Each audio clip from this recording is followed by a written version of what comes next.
নমস্কার। Cyber crime ব্রাঞ্চের তরফ থেকে আমি শাশ্বতী আপনাদের একটি অত্যন্ত গুরুত্বপূর্ণ বিষয় সম্পর্কে সচেতন করতে চাই। আজ প্রায় বিকেল 3:40 হাওড়া বেলুর এলাকার এক ব্যক্তি Kolkata cyber crime toll free যে হেল্পলাইন আছেন সেখানে ফোন করেন। তিনি জানান নিজেকে এটিএস দিল্লি পুলিশ পরিচয় দিয়ে এক প্রতারক ফোন করে তাকে ভয় দেখায়। বলা হয় তার মোবাইল নম্বর নাকি অপরাধমূলক কাজে ব্যবহার হয়েছে এবং অবিলম্বে দিল্লির এটিএস অফিসে না গেলে তাকে গ্রেপ্তার করা হবে। এইভাবে হেল্পলাইনের পক্ষ থেকে বিষয়টি দ্রুত ও পেশাদারিত্বের সঙ্গে সামাল দেওয়া হয়।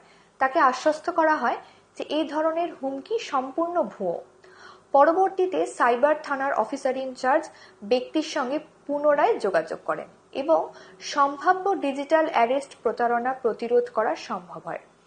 উল্লেখযোগ্য যে কলকাতা পুলিশের নতুন এই সাইবার হেল্পলাইন উদ্যোগটি শহরের বাইরের মানুষও আস্থা দেখাচ্ছেন।